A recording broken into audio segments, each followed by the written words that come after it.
Hi there, I'm Maximilian, and welcome to U.S. History.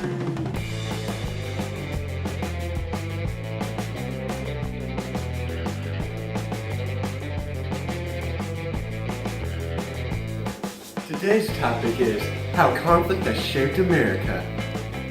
One of the first major conflicts was the Battle of Tlaxcala. This occurred during the early years of the Spanish century in 1519. A conquistador named Hernando Cortez was responsible for instigating the first major conflict. Hernando Cortez was a Spanish conquistador who disobeyed his orders because of his lust for treasures in the New World.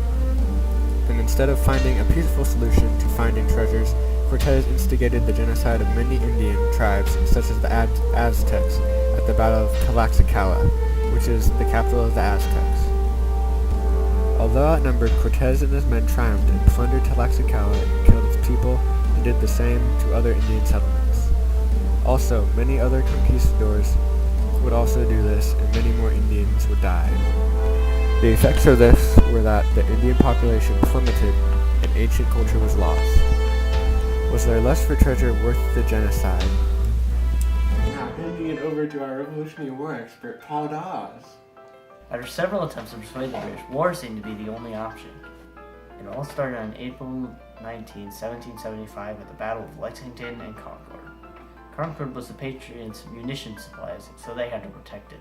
But prior to the battle, two men rode through town, Paul Revere and William Dawes. After years of battling, freedom was gained on September 3rd, 1783, and the USA now controlled its own destiny for better or for worse. Now, you may have thought the U.S. and Britain made up and became friends. Well, think again, because they don't. On June 18, 1812, the War of 1812 began between the U.S. and Britain. The immediate causes of the war were a series of economic sanctions taken by the British and French against the U.S. as part of the Napoleonic Wars and the kidnapping of U.S. sailors by the Brits. The most stunning victory of the war was fought after the war had ended. This was the Battle of New Orleans. The result of the battle was a U.S. victory, where the British suffered over 2,000 casualties while the U.S. only suffered 13. The U.S. commander Andrew Jackson was called the greatest hero of the war due to the victory. The war lasted 32 months and ended on December 24, 1814, simply because both sides wanted to stop the fighting and to settle their differences later. This was the first international war and certainly not the last.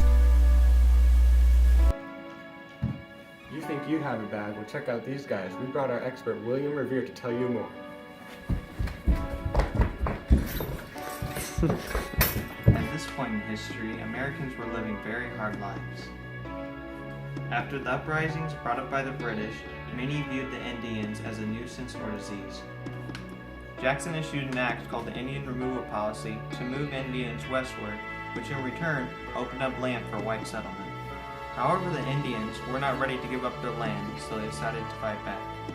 Many conflicts arose as the Indians resisted removal, such as the Black Hawk and Seminole War. In the end, the Indians lost the battle and were relocated. During the treacherous and hard journey to their home, many died and it became known as the Trail of Tears. Therefore, the question comes up, was it right for the U.S. to kick them out of their home and exploit them? If you ask me, it sounds exactly like what the Spanish did to the Indians in South America. If you think you hate your siblings, check these guys out. The Civil War, or the War of Brothers, is the bloodiest war and chapter in American history, which lasted from April 12, 1861 through April 9, 1865. The Civil War had many goals from both sides of the battle. From the North, to reunite the Union and abolish slavery. On the other side, the South sought to keep slavery and fight for its rights and protect their homeland. The war waged long and endless until the North had a plan to end the war, which was called the Anaconda Plan, thought up by General William T. Sherman. This plan involved blockading the South all along their coastline and up the Mississippi. The next part was the March to Sea, where General Sherman and his army plowed through Georgia, destroying everything in its path. During this war, over 6,200,000 Americans died, which is the most in any other war in U.S. history. The results of this war were the abolishing of slavery and racial differences. However, many people, even after the war, still counted blacks as lower status and value, but on the bright side, people in the South had houses to live in. Now, did this war really change anything? Not really. Colored people to this day are still treated bad by many people, and the only thing really fixed was that there were no longer slaves.